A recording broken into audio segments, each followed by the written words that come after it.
Hello, YouTube. Welcome. Enjoy. This is Only Stupid Answers. Great intro. My name is Sam Bashor, and joined as always by DJ Wooldridge. I don't know which way you are on the video stream, Wait, but we'll figure it out. We'll figure it out. Yeah, here's a high five. There it is. Very good. Wait. Let's do it again. High five. Ah. There it is. Yeah. That's the good stuff. Thank you so much for joining us here on our YouTube channel. As you can tell by the title, we're going to be diving into Quentin Tarantino's very first film, Reservoir Dogs, while comparing it to a similar film in that genre of heist, Italian genre from 2003. It's very exciting, and this is actually a segment from our podcast that went out on Monday, and you can watch that early on patreon.com/onlystupidanswers. There's the plugs. Just a quick intro for you guys. We really appreciate you guys, and there's going to be more content coming out on this YouTube channel that you can enjoy at your leisure during this quarantine time. It's a scary time right now, but we just want to spread a little bit of positivity. So please like, subscribe, share, and enjoy. We're talking about Reservoir Dogs. That premiered in feature film theaters everywhere around the world in 1992. Sorry, had to vamp until I found the date. Quickie synopsis for the folks at home. When a simple jewelry heist goes horribly wrong, the surviving criminals begin to suspect that one of them is a police informant. Written and directed by Quentin Tarantino, starring Harvey Keitel, Tim Roth, Michael Madsen, Chris Penn, Steve Buscemi, Lawrence Tierney, Kurt Baltz, and Quentin Tarantino himself. A lot of other amazing actors. DJ recommended this as our first start because, of course, this is the directorial debut for Quentin Tarantino. Yes. But also, I had not seen it, so this is a very cool experience for me. But DJ, dive into the history for you with this movie. When did you first check it out, and when did you fall in love with it? Well, I think, like a lot of people, my first exposure to Tarantino is in college. I think that's where a lot of young boys my age discovered it, maybe when they were younger. But when I was in college was a time where I was able to, because when I was living in my parents' household, it was a more conservative household, so like it was mostly PG-13 fare. But when I went to college, all bets were off, and so that was where I first started watching Tarantino. I saw Children of Men. I started watching Martin Scorsese films, stuff like that. And unlike most people, I think, who come to Tarantino late, I think most people, their window is Pulp Fiction, because that is probably his most famous early film. But Reservoir Dogs was the first one I watched, and still is one of my all-time favorites. And I think it's partially one of my all-time favorites because of the relative simplicity, the straightforwardness of the plot. It is a heist movie in that it revolves around the heist, even though you never actually see the heist. It's all building up to and the fallout of the heist. But it's just these guys trying to solve a dilemma of who could the mole be, and all of these. And there's so much mileage out of this type of movie where you've got a group of bad people, but like there's gradations of bad. You know what I mean? You've got Mr. White, who's kind of like, you'd see in like a Western or samurai film, like he's got his nobility, he's got his rules. And then there's Mr. Blonde, who's just off the rails. And then you've got Mr. Pink, who's just out for himself. And you've got all these, none of them are good people, but they're all bouncing off of each other in different ways. And it could easily be a stage play. You could easily see a version of this as a stage performance, and it would be just as compelling. And I think one of the biggest selling points and the thing that's hooked me with a lot of Tarantino's work over the years is the repartee, the dialogue, the way people's language bounces off of each other, what the way they speak says about them and who they are. But yeah, I think for a long time, since we've been doing this show, you've brought up that there's Tarantino movies you haven't seen, and obviously I'm a big proponent of it. And then the name, the pun, QuaranTarantino came up, and that was enough of an excuse for me to push for us to do this show. Yeah, and I was more than happy to dive into it because I've got the time. There's no reason not to check out these movies. I have nothing against Tarantino. There's like some movies I love more than others, but there's none that I hate. There's none that I dislike. I think as a kid, I actually did not like Kill Bill because I was like, this is way too violent. Like, also, I was in a household where it's like, we watch Die Hard at Christmas, but like, there's a difference. There's a clear difference. I think it's safe to say that Kill Bill is significantly more violent than Die Hard. Any Die Hard. Yes. any any of them. So I took this as a good opportunity. Also, yes, I fully agree with you that this could be a stage play. I get a lot of vibes from 12 Angry Men, which I have not seen fully, but I am familiar enough with how 12 Angry Men love that runs. movie. So that's also on our list of, because the point of this is to be visiting Tarantino genre films in chronological order, but also comparing them to films that are beloved in that same genre. Yes. And maybe just by me, but also maybe other people too. But also just because, like, you know, obviously I'm a big Tarantino fan, but hey, you know what? There's something here for everybody. You know what I mean? It's not, you don't have to just be into the Tarantino stuff. Let's talk about other movies.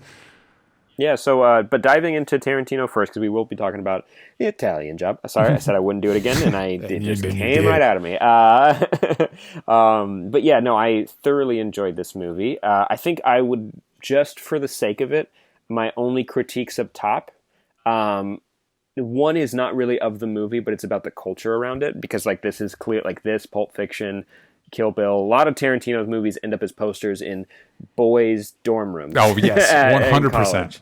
And I can see every wrong thing that guys took from this movie. Every wrong lesson that, like, you know these are bad people, right? Yeah. Like, it's like, you know, it's clear, like, from the top, they tell you, get the vibe that, like, yeah, they're cool. They're wearing suits. They're bank robbers. Like, there's something appealing about this story that we can all, that literally universally audiences could fully understand, but we also need to acknowledge that all of them are bad people. Maybe Mr. Orange, you could say, is more good, more just, but like I'm excited to dive into it. We're doing full spoilers here. We're fully talking. Yeah, this movie came out in like 1992. So guess what? I mean, like you missed the window on spoilers. We're just going to dive right in.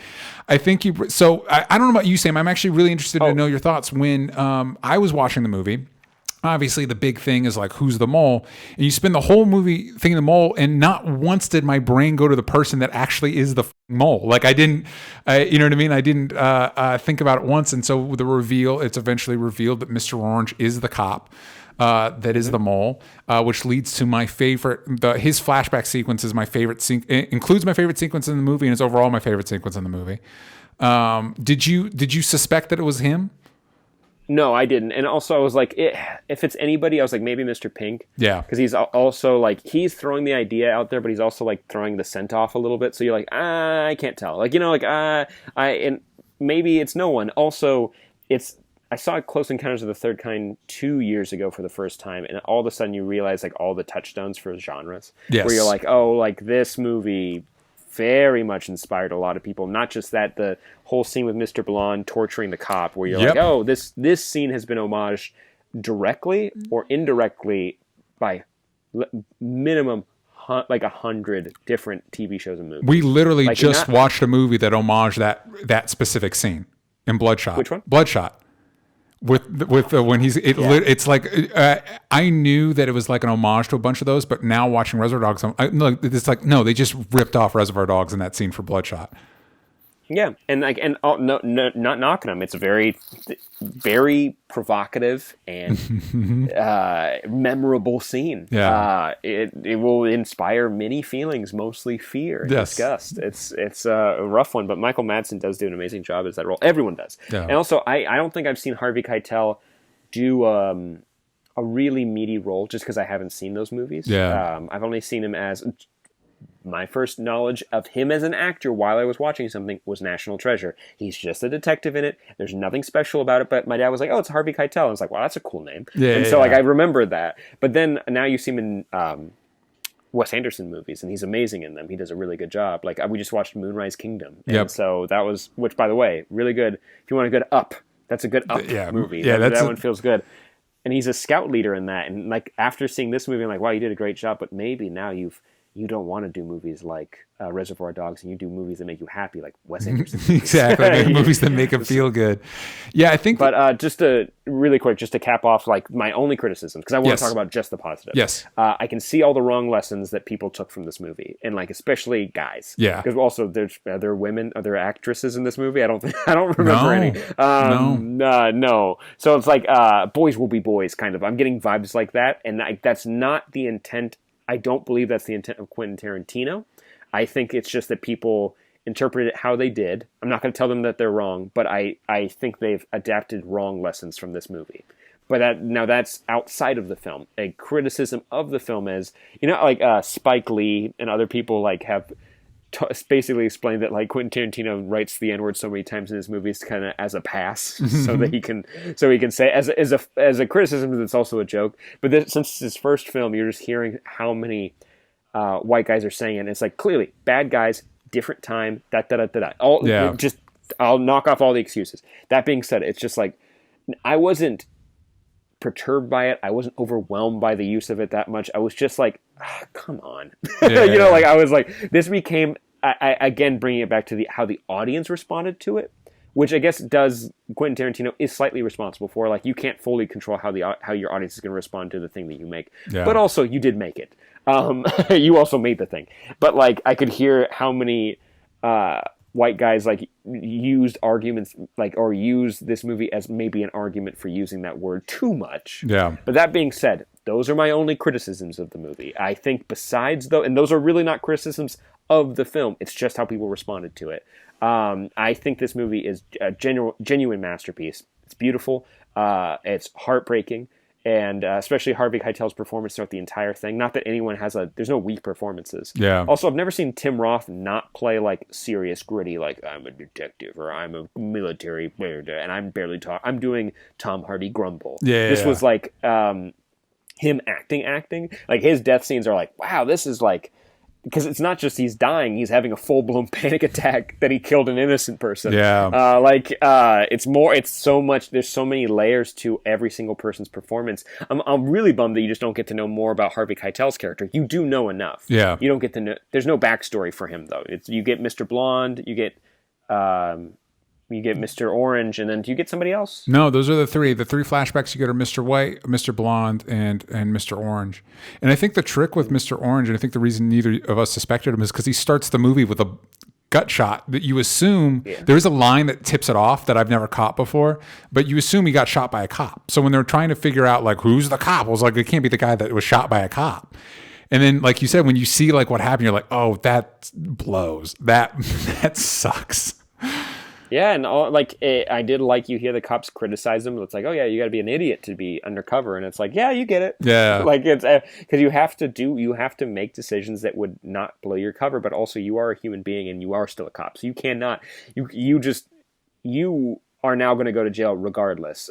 By the way, just to kind of get it out of the way too, what's your interpretation of the end of the film? Who do you think lived out of this? I don't think anybody lived. Harvey Keitel didn't. Yeah, I don't think anybody lived. I think like. It's Mr. White.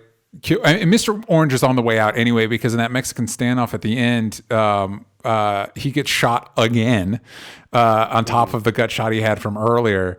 And I think Mr. White kills him, and then Mr. White's gunned down by the cops. And then if you listen carefully while they're having that dramatic moment with Harvey Keitel, you can hear gunshots outside. So I don't think Mr. Pink makes it either. Oh, yeah, that's interesting. I don't think I was like, maybe he gets away, but like. And I like Mr. Pink a lot, where it's like it's so clear he's such a fucking rat. Yep.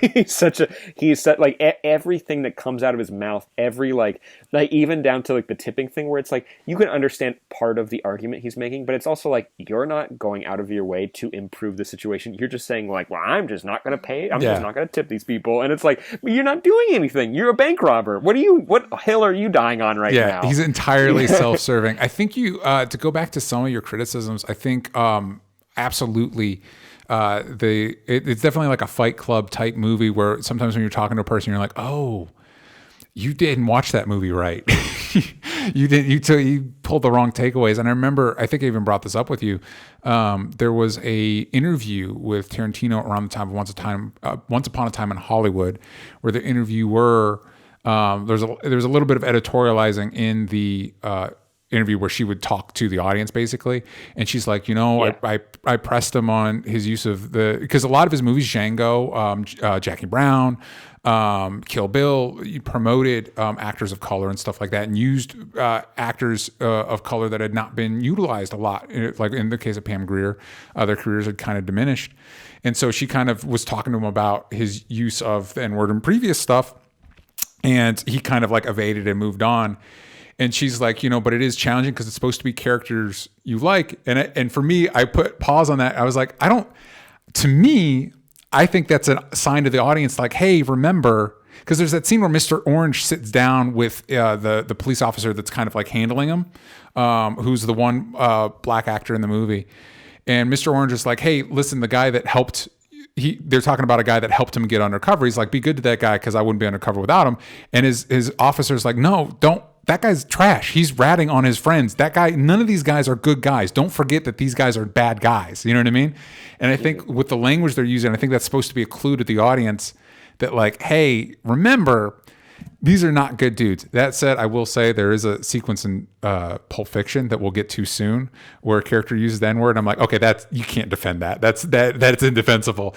In Reservoir Dogs, to me, it's a reminder that even Mr. White, as likable as he is, because they're all engaging, interesting characters. As likable as he is a bad person. These are bad people, and Mr. Orange forgets that, and that's part of the reason why he ends up in the situation that he's in. It's also worth noting, and I wish I could find this somewhere. If somebody knows where to find this, LACMA likes to do live dramatic readings of movies, of classic movies, and there was one with an entirely black cast. Lawrence of Reservoir Dogs. Lawrence Fishburne was Mr. White. Terrence Howard was Mr. Blonde. Anthony Mackie was Mr. Pink. Cuba Gooding Jr. was Mr. Orange. Chi McBride was Joe Cabot.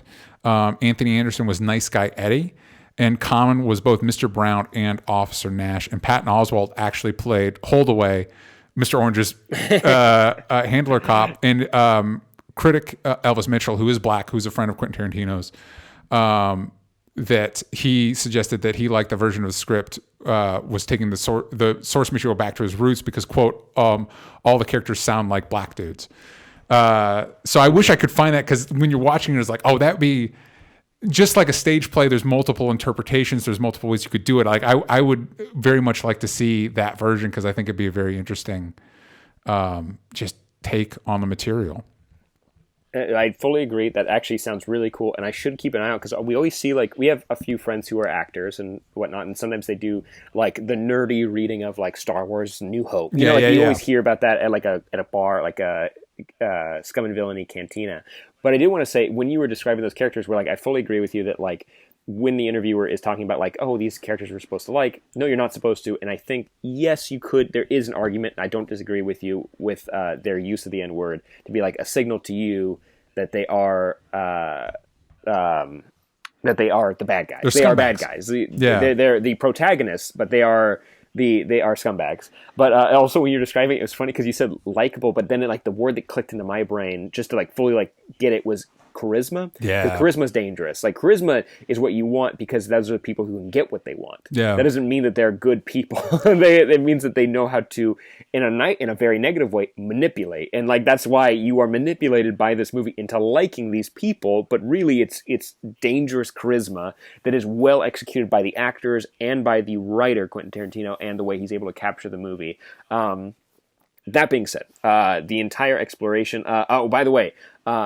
Chris Penn, I was like, whoa, two things came to mind. Penn, Sean Penn. I looked him up and I realized what happened to Chris Penn, and it's very unfortunate because it looks like drug addiction, but also heart disease, and which could have been spurred on by the drug addiction. Yeah. Because he died in 2006, and that's really unfortunate. I thought he did an amazing job as Nice Guy Eddie. And I really liked him, but I did want to say as well, I get now, when Jonah Hill was cast in Wolf of Wall Street, I was like, oh, I think he did a great job, but this character is really interesting. I've never seen something like this before, and now watching this, I'm like, oh, Jonah Hill can play that role. You know what? My wife literally said the same thing. She's like, that's like Jonah Hill. Yeah, and it's in every positive way where it's more like these guys where it's they don't look necessarily threatening until the writing's right and the scene's right, where you have the whole confrontation where it's Orange has killed Blonde. Yeah. And he's like, well, he was going to murder this cop. He's like, the cop right here? Yeah. He blows him away. Which, by the way, there's something special about old movies and the way they use squibs. Yes. Killing people, where it's the cop shot 4 times, but he's still flexing his back, even though his spine's it should be blown out of him. He's still ooh. And it's not bad acting. It's just how movies were made different. Yeah, and also I do have a special place in my heart for that. Yeah, full blown chunks are flying out of his chest. Like I missed, because when I was just talking about, we were talking about on earlier that I was watching Altered Carbon, and there's a lot of use of like digital blood and digital gunfire and stuff like that. So when you see that, you're like, yeah, man, I missed this, man. Like have the full. I don't even know what's flying off, but like have that like flying in the air. Yeah, it's like it's something special where it's like there are good and bad ways to use this, but I do enjoy it in the context of this movie. Also, it's like it's just on the edge of when like movies started to look more like cinematic movies in the 90s. I don't know if I can explain that right, but the more Hollywood-esque blockbuster feel, where like this one still feels pretty grounded. It's not. I wouldn't call this an indie movie. I wouldn't. It's like it's too beloved, and it feels like there's so many famous people in it that like it's a higher status than that. Yeah. But there is a feel to the movie, the grain of the film when it's captured, the audio, the way use of music, and the way just the entire thing is captured is it feels like this kind of like special 70s 80s era bottle type of movie. I'm getting off track here. I'm just saying I really enjoyed the aesthetic of the movie as a whole. Also makes me want to wear suits more. Yeah. Like white button-ups, black skinny ties. Skinny ties, I know some people are like, "Oh, I can't wear them." It's like you didn't find the right one. Yeah, you got to find the right skinny tie. I will say, to your point about the independent movie, I get what you mean. But Empire Magazine was named the greatest independent film of all time, a lot of that Harvey Keitel was a name. This isn't technically Tarantino's first movie. He shot a movie called My Best Friend's Birthday, which a majority of that film mysteriously disappeared in a film lab fire. And I have a running conspiracy theory that I think that was intentional. I think that maybe that movie wasn't very good, and then Quentin Tarantino made sure the prints of it were destroyed, so none of us can really see it now. But yeah, bummer. This script found its ways into the hands of Harvey Keitel, and he was a big reason that this movie got made. So he was the name, but a lot of like Michael Madsen, Tim Roth, Steve Buscemi, they weren't as well known as they are now prior to this film. It's also on that, and speaking of just like seeing people in roles I wouldn't normally, Steve Buscemi has been Adam Sandler's comedic like friend in almost all of his movies for like a good better part of like 2.5 decades, but like, and that's not a knock. Yes. Because every time I watched a good Adam Sandler movie and he was in it, I'd laugh at his roles. Like I thought he was funny. Like we all laughed at Rob Schneider at one point, not anymore. Like we're not watching Deuce Bigalow. Yep. But seeing Steve Buscemi in this serious role, it was really inspiring to see the range that he had, because of course like when you see him in something, I'm never nervous to see like what's he gonna do. Yeah. Like can he handle it? But in this, it was very cool to see what he was able to do with this kind of role. I thought he was perfect. Also, like no offense, Steve Buscemi, if you thought of an animal, they look like a rat. Is the first thing that comes to my head. And so when he plays a rat, you're like, yeah, I get it. Yeah, like I get like the whole role.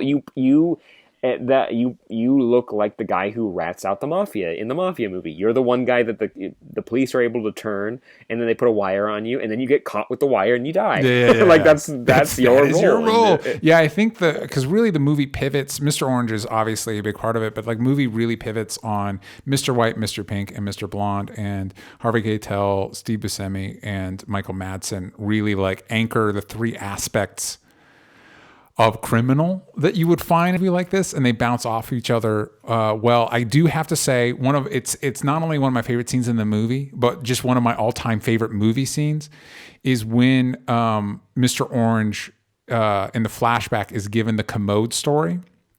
And so he's practicing. It's like 3 layers deep. Like you see him get the story, then you see him practicing the lines, then you see him telling the story, and then you're actually in the story as he's telling it. And specifically the scene where he walks in the bathroom and all the cops like turn and look at him. And it's one of those beautiful moments where like suddenly you forget that this is bullshit. Like the story didn't really happen. And and you're like in it with him. You're like, oh, how's he going to get out of it? And then I love the moment when the cops turn back and the one cop starts talking and he sounds like the whitest. And I'm like, you better get your hands off that dash. I like how much of a dweeb he sounds like. That whole routine is one of my all-time favorite movie moments. And every time we get to it in this movie, I'm like, oh man, I love it so much. Oh yeah, no, it was a really cool moment because also you see like the bullshit of like, of this story, they're like, oh, it's a good anecdote, and you're like, when you listen to it, you're like, it's okay, because it's like 4 cops and a dog are in the bathroom, like, but it doesn't matter, because it's more about the absurdity of the story that he was able to get out of, and he looks like a badass, or it's just something that like, oh, you almost fucked up, but you didn't. You're a reliable guy. Like that's all. The whole purpose is just to win trust, not for someone to do the continuity check on it. And like that's also what's great about it. Like I love the details when it comes to like building a lie like that, where it's like it's like, yeah, if you want to try to sell a lie, you got to have every detail and you got to believe every part of it. Like, what's the hand warmers, or do they have paper towels, or is someone just like have diarrhea in the toilet and not clean it up? Like, what's it smell like? What's the lighting? Was it fluorescent, or was it like regular lighting that maybe a bulb's out? Like, I love all the details there. It's a really cool scene to talk about, like how hard it is to be an undercover cop and why so many cops don't do it. Yeah. Like why like so many would be averse to doing it. And I do like also just another positive, because also we should get into talking about Italian Job. Yes, in a second, another cinematic classic.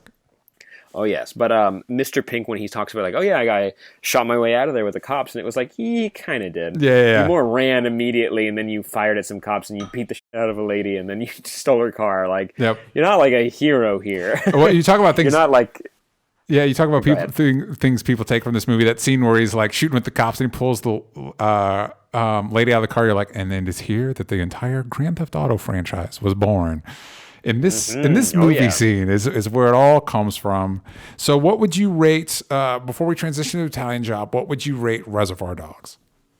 Well, I mean, comparing it to Italian Job, 5 out of 10. Oh, yeah, I mean, it's by itself. By itself. 9 out of 10. 9 out of 10. Yeah. I think the criticism that I have while they are outside of the film influenced how I watched it, and I just got to be honest about that. Yeah. You know, like I'm not like trying to say that my opinion is like bigger than it is, but I do have to say that it did affect how I watched the movie when I had those ideas. Yeah. But I think just if you go down to the like analytical way that this film was structured and produced and brought to life, like it's a 10 out of 10, but like I'd give it a 9 out of 10. And it's like a 9.1. This is an A. This is like an A and a solid A. And I would happily revisit this movie because it's there's so much to gain from it, from, I'm going to guess, multiple viewings in a totally different way. Knives Out, rewatch it this is my 4th viewing since seeing it. Press screening, buying a ticket to go see it, seeing it twice in theaters, and now watching it again. There's even more things I just realized that were hidden in the movie, which were pretty cool. So I'm very excited to revisit this to catch more hints to maybe Mr. Orange or more details about Mr. Blonde being a fucking freak. Like, because he's like, oh, he just got out of prison. He did a solid for us, and you're like, no, I mean, yeah, sure, like, he's still like a bad guy. Yeah, well, like, he's still a very bad man. You talk about that dangerous charisma. Like, they all agree, Mr. Pink and Mr. White agree that he's super dangerous, and that yet somehow Mr. Blonde is still able to get them back on his side for a minute. And it's not till later you realize, like, oh, this guy is a stone cold psycho. Like, he genuinely has a screw loose. I agree with you. I would give it, like, I'd probably give it a 9.5 just because I have a lot of love and history with this movie. And you know, when you associate a movie with like a special time in your life where you're like awakening to what movies could and can be. So I will always love this movie. I rewatch it fairly regularly, and like you said, I'm still getting stuff out of it.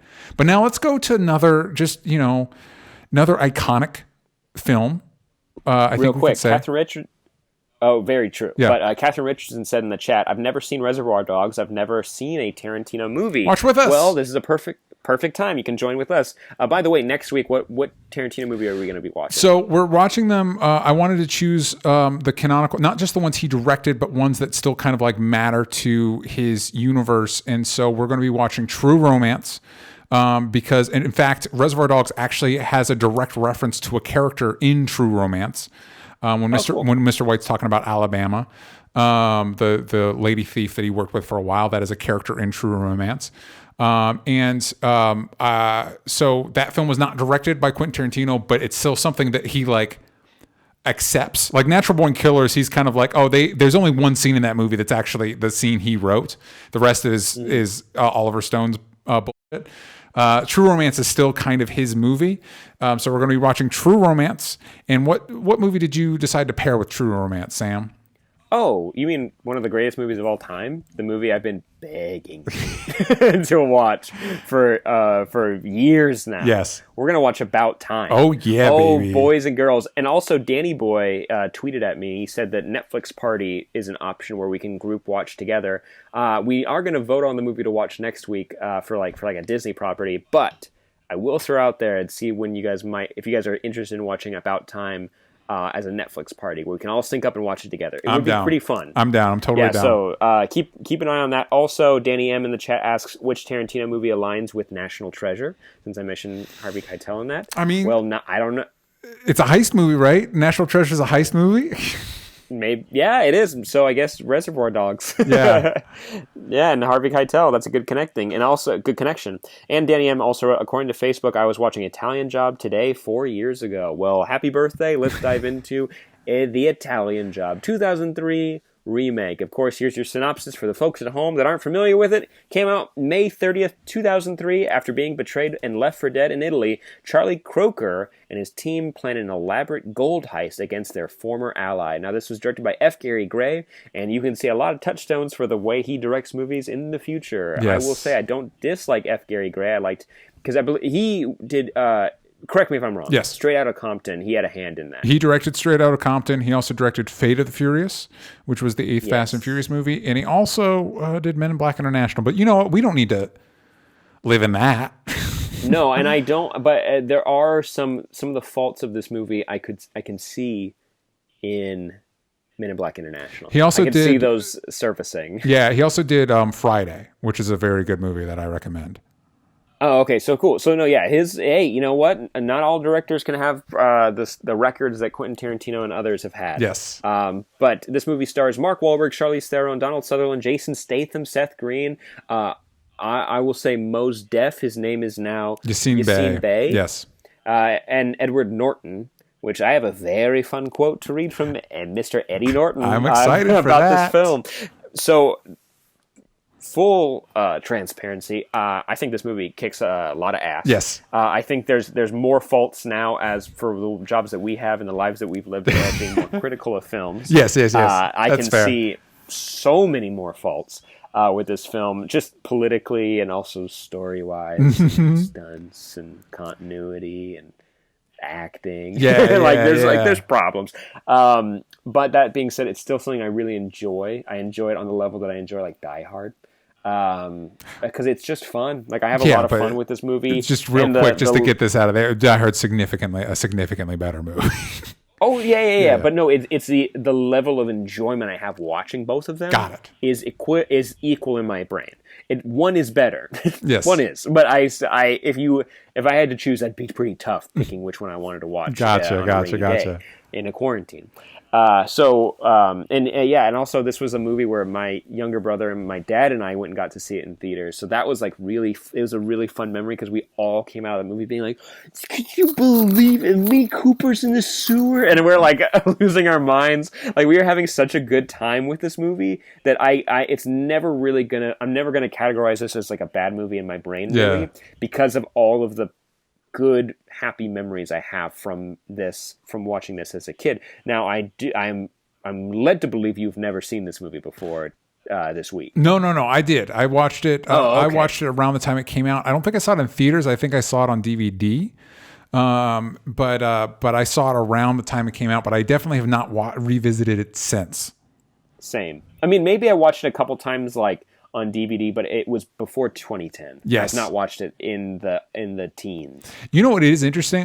So obviously we're selecting this because it's a heist movie. It's a more traditional heist movie than Reservoir Dogs is, but it is a heist movie like Reservoir Dogs, but it also shares with Reservoir Dogs. It has a lot of actors like before they became like these people were stars, but they became like massive. Like Mark Wahlberg's star was already on the rise because of Boogie Nights and stuff like that. But watching this, the thing that stood out to me most was like, oh yeah, this is pre-Oscar Charlize Theron because she's just playing the girl. You know what I mean? And now it's like you would never in a million years cast Charlize Theron as just the girl. That's Oscar winner Charlize Theron. Like, come on. But also like Jason Statham. Like I forgot he was even in this movie, and now it's like he's headlining one of the biggest. Like he's in the Meg. You know what I mean? Yeah. He has his own franchise movies, and also it's Jason Statham with hair, with a little bit of hair, and you're like, oh, like you're probably balding, and that's okay. Like no knocking, but you did figure out after this the bald look is very marketable. Yes, it's a very marketable look for you. It's like when The Rock grows hair, you're like, what are you doing? Yeah, what's going on? The bald's great. Yeah. Go back to that. The bald's great. Don't do I that. do. Yeah. Mutual friend of ours, Owen, always had the theories with Bruce Willis that like there's completely bald Bruce Willis, which those movies are kind of bullshit, and there's Bruce Willis with a little bit of hair, and those are when he's actually trying to act. And I've never been able to let go of that. And so every time I see, like when he shows up in a Wes Anderson movie, you see the hair, you're like, yep, that's so far the rule's holding true. That's a very good point. I can't wait to see when Nick Cage finally embraces not having to wear that toupee. Yes. And finally goes bald. Because I think he would, like a Lex Luthor role, I think he'd be a very interesting choice. 100%. 100%. Now that being said, let's dive into this movie. Very simple premise. Like I think the elements to like in this movie are similar elements to like in a Fast and the Furious movie, where it's like, who gives a shit about the goddamn story? Yes. Movie? And you like that's who knows what happens in those movies. I don't know what happens in Tokyo Drift, but they drift. Yes. And that's all that matters. Yeah, if you told me that this was in continuity with the Fast movies, I'd be like, sure. Why not? Yeah. Which it kind of is, because they did a nod to it with Jason Statham. He's like, oh yeah, that was the job I did in L.A. where he pointed to a Mini Cooper. That's right. I do remember that. That was in Hobbs and Shaw, right? Yep. And I think that's fair to say that there's maybe a connection. Who's to say? Yeah. But I still very much enjoy this movie. Negatives off top, besides like, I'll get to Edward Norton stuff in a second, because I don't think he does a bad job in this movie. No, he's fine. But it's fun. Yeah, it's fine. It's serviceable. Yeah. But it's one of those ones that's like, what are you doing here? Yep. Like, what are you doing here? For real. You have to ask yourself. I think Seth Green does a good job acting, but his role is the same role he had for like most of the 90s and early 2000s, where it's like he's nerdy, angsty guy who's like the nerd that's like always horny and like just and like, I don't know sports. Football? What is that a type of game? You know, like that kind of like speak English, a nerd. You know, like that kind of stuff where it serves the purpose of the genre. I think he doesn't do a bad job. I think Mos Def is my favorite character in the movie. Agreed. I think Mark Wahlberg actually does a really good job as a lead, where he's trying to play something serious. He's like, what? He's not doing that face at all, or he's not like looking around confused at what a Transformer's doing. Yeah, this is 100% before this is coming off Boogie Nights, but before he would just phone in a role like this. Like Mark Wahlberg now would have not tried for this movie. Yeah, and it's got a lot of genre problems with like blockbusters, like getting it from the 90s and getting out of the 90s. Yeah. Like with Handsome Rob, where it's like women are like literally just like their clothes are exploding when they're near him. Yep. And like you're like, oh, okay. Yeah. And like also big knock to this movie is the whole like speakers that blow a woman's clothes off, and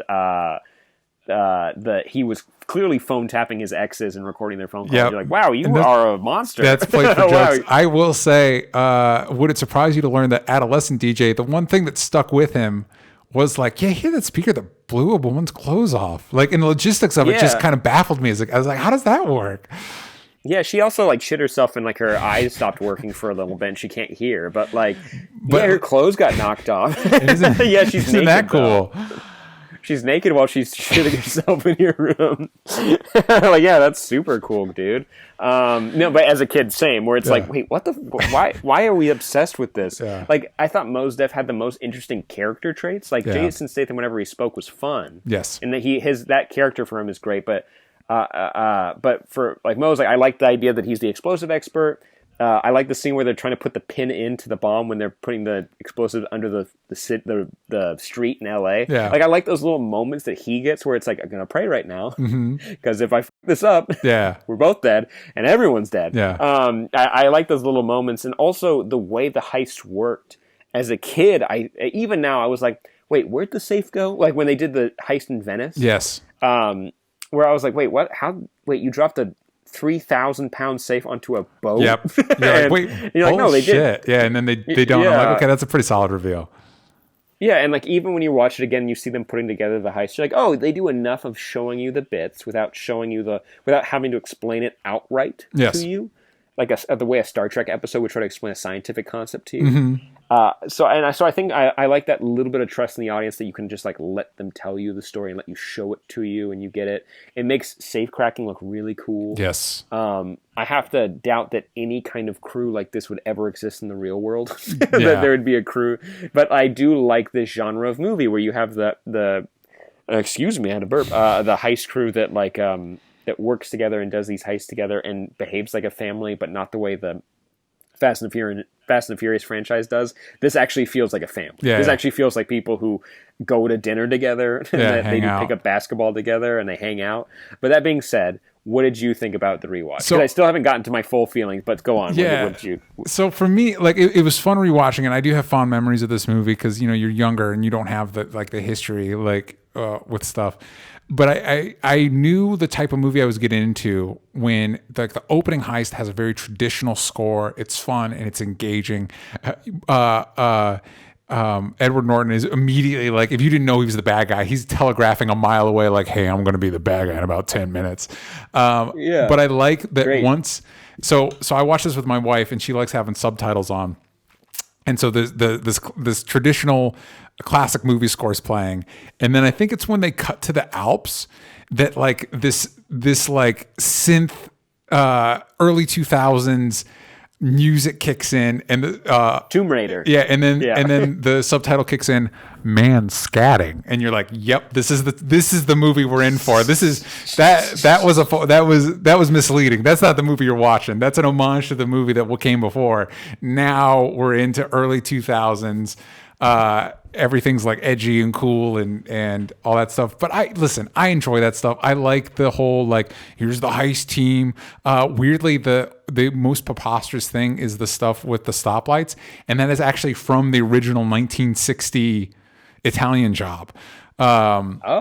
I will say this. I told Sam this before we started recording, but I need to say it here as well. I had a full-on Mandela effect moment watching this movie because I could hand to God, I could swear that I remember the Mini Coopers being in the house. That at some point they actually have to drive the Mini Coopers through the house, and in the movie, it's just them practicing it. It's the idea of it, and then they don't. And to the point where I had to look up online, like, did this happen? And clearly it didn't. I guess I just conflated in my brain. The idea of Mini Coopers in the house was so audacious to me that my brain just went ahead and created the scene that doesn't exist in the movie. But yeah, the chases are fun. The characters, like even Mark Wahlberg, who's playing your traditional, I'm the leader guy. The group is fun. There was a long time that there were rumors they were going to make a sequel called The Brazilian Job. That, of course, has never come. It's never come. It's never going to come. It never happened. But you could see why you'd want to spend more time with these characters. And you can see why, even though Fast and Furious is kind of a contemporary of this, like why that Fast and Furious kind of like became what it became because of movies like this. It found that success in the heist formula, the heist with cars formula, and it's fun. I personally, favorite parts are all the little characters, the Ukrainian gold dealer that Ed Norton has to deal with, and all his conspiracy theories that are actually not like are actually kind of true. Like they're not actually that out there, all that stuff. It's like, and then Skinny Pete. All the bits with Skinny Pete, I think, are great. All those little side characters. It's like I think they're actually planning on making like an Italian Job TV series, and it's like, yeah, if you can populate it with weirdos like this, I would watch the hell out of that series. Mm-hmm. And and you know what? The only positive I think I can give this over Reservoir Dogs is that there is a female in this movie. There is one. There is a woman in this movie. There is one, but how is she a cable person? What? Yeah, that one's. No, it's got a lot of like antiquated thoughts and opinions about stuff like that, especially coming from Seth Green. His character. Yes. Seth Green's character, be clear. I'm not trying to disparage Seth Green. I like Robot Chicken. I like that when... I like Without a Paddle. Yeah, I liked like when Mark Wahlberg punches Edward Norton. He just straight punches him, but later we give Charlize Theron the moment. We have to have her like wince because she's a girl. Like, oh, punching hurts. You know what I mean? By the way, throwback to Reservoir Dogs, one of my favorite bits is when Mr. Pink tries to punch the cop, and he clearly hurts himself more than he hurts the cop. Oh, by the way, Yes. so one of my favorite scenes in the movie is the Edward Norton dinner scene with Charlize Theron, where Agreed. it's like, I like that he doesn't. It's been like 10-ish years or something. It's been a long enough amount of time that Edward Norton may not have ever met Charlize Theron. He was just familiar with who she was. Maybe saw a photo. Yes. So I like the idea that he is suspicious of her. And I like the reveal, and I like how that whole scene goes. I like the dinner scene where it's like, oh, this is our Heat diner scene. Exactly. Boys. And it's like, and it's not, but it's still a good scene. And it's the only time Edward Norton actually gets to do something. Actually, Wait, what do you mean? Gets to act like at all? What about when he flies the helicopter and stops the car from driving down the road? That shit. That is the most insane. When he flies the helicopter under the underpass, you're like, this is insane. This is great. This is bananas. You had an anecdote you wanted to share about Edward Norton. Oh, please, may I? From IMDb, Edward Norton made it clear that his participation in this film was a result of a contractual obligation, not choice. He had signed a 3-picture deal with Paramount, of which Primal Fear, his breakthrough movie, was the first. He kept dismissing scripts from the other 2 films of the deal until Paramount coerced him into accepting the role in this film. Norton did not hide his misery on set, clashing with the crew throughout it, and when the producer handed out gifts to the cast over the movie's surprisingly strong box office performance, Norton returned the gift with a note stating, "Give this to someone you actually like, or someone who actually likes you." Sounds so pleasant. Yes. Yeah. I you know what? I'll say I do like Edward Norton in movies. Yes. I do enjoy him. And sometimes if I hear he's in a movie, I'll be like, oh, okay. Yeah. Like, I'll check it out. And then if I believe that and saw this movie as an adult, I'm like, oh, he just does movies for paychecks. That's okay. Yeah. That's fine. He's got to pay his bills, but I got to pay for Netflix. Mm-hmm. But yeah, it's very clear in this movie that he seems about. It's like his brain is 10 steps back from the entire group of people the whole time, where he's got his own little bubble. Like, even when he's talking with the group where he's like, oh, I'll just take one of each years, where he's like, yeah, clearly he's being a bad guy. Yeah. And like, but even when he's delivering the line, it's not a bad line delivery. It just doesn't sound connected with what's happening. Yep. And with anything happening in the scene.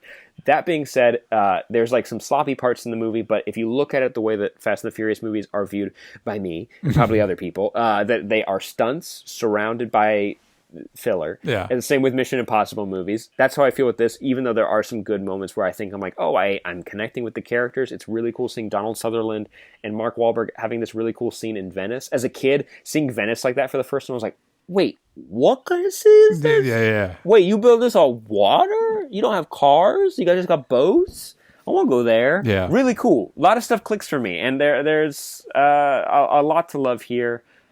With equal, maybe even more glaring faults than I remembered from when I was a kid. So if I were to rate it, I'd give it like a 7 out of 10. I think it's a more fair review for me. Yeah, because it's like nothing about it I hate. I just think it's like either subpar or it's like, oof, thank God we didn't hang out on this for a long time. Yeah. I will say, last little fun anecdote, Seth Green's character's background, it deals a lot with Napster, like a shocking, like I remember it was a joke in the movie. I didn't realize like that was his character's, like that and being skeevy around women was like his one bit. When they show the flashback of Napster being stolen from him, that is actually Sean Fanning, the creator of Napster. Wow. Yeah, that's his 15 minutes of fame or whatever. Wait, really quick, and to make sure I get this right, that Sean went on to be Facebook Sean, right? I don't think so. I don't think he did. Am I wrong? Sorry, I thought this. Wait. Because let's double check. We can find this out. Hold on. Yeah. Hold on. Yeah. So just look up Social Network and whoever Justin Timberlake played. That 100%. You and I are thinking of the same person, because I had the same thought, and when I looked it up, I couldn't find it. Well, what the hell? Where's Justin Timberlake? IMDb dropping the ball right now. Oh yeah, it's weird how they sometimes prioritize characters. Sean Parker. Justin Timberlake playing Sean Parker. He had a hand in things. Yeah, he had Sean Parker. Man, people that are love this stuff are eating us alive. Napster. Oh, he was a part of Napster too. Okay, so we're not completely off base, but different Sean. Okay, different Sean. Probably not a good person, if I had to guess. But I think I had a final thought. I can't remember what it was. But anyways, Sean Parker was the guy in this movie. No, he's not in this movie. No, he's not. He's not. Sean Fanning. It was. I was working my way back. There's that scene where they have the meetup where you get the origin story for each of the characters. Yes. And Seth Green walks up and he stands next to Mark Wahlberg and all these other people, and they're the same height. And I was like, whoa, they all have heel risers. Because I've stood next to Seth Green. He is a petite man. Yeah, I had not knocking.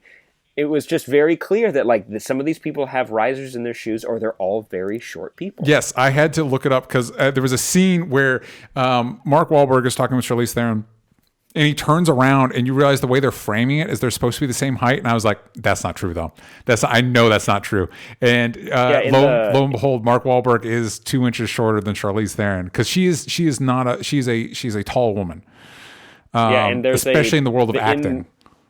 He's talked about that he did have risers on. He's talked about it in that movie so that he can be taller because he's leading man. Yeah. So got to be taller. Yeah. But not knocking him. That it happens, but overall, both these movies I found enjoyable. One is objectively better, just as a film, top to bottom. But other one has way more car chase scenes with Mini Coopers, and I still kind of want an old style 1970s Mini Cooper because of it. The new ones are cool, but that old one that Charlize Theron drives, I was like, oh god, that's so cool. Yeah, and I do recommend if anybody gets a chance to check out the original 1960s version. It has a very iconic ending. But yeah, a lot of fun. I agree with you. Your review, I give it a 7. I'm glad we're able to do this because again, listen, we call it QuaranTarantino for a reason. We're all quarantined. It's a good opportunity to watch movies we like or movies we want to revisit. Like Sam mentioned earlier, next week we're going to be doing True Romance and About Time.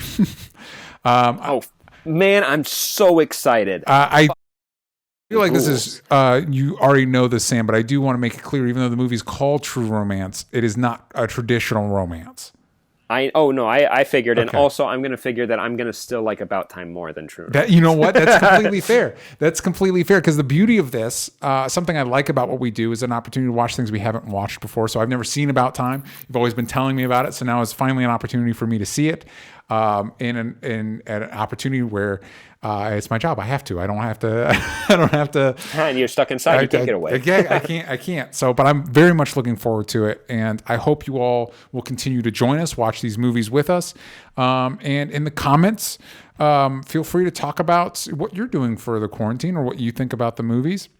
And if you're on patreon.com/onlystupidanswers, you can join us on our Discord thread where we're talking about what we're up to during the quarantine. Sam? I was thrown to you. Sam, do you want to final thoughts? No, please join us. And we've got polls on Patreon. And also, for myself, if you want to follow me on Twitter, @SamBasher, I'm going to be tweeting out. Might be doing some little Twitch shows where we're lightly reviewing things, or I'm just showing you guys free things you can do right now. Just to kind of fill your time if you'd like to check out some fun, positive stuff. Because we spread a lot of positivity here, but I kind of wanted to give it a shot on Twitch and on YouTube as well. So keep an eye out for that. Make sure you follow @DJ Talks Trash everywhere that matters. And @OnlyStupidAnswers on Twitter. You ain't got the vowels from stupid. Bing, bang, boom. Gang, thank you for joining us. Times are tricky right now. They're not super fun, but hopefully you got some enjoyment from this episode and also watching along with us. So please, watch About Time with me next week and join us to talk about True Romance. I haven't looked to see if we can watch True Romance together. I just know we can watch About Time together. We should do it. So please, I'm excited about it. Join us. I'm very excited. So please, join us then, and we'll see you guys next time. Bye-bye. Bye.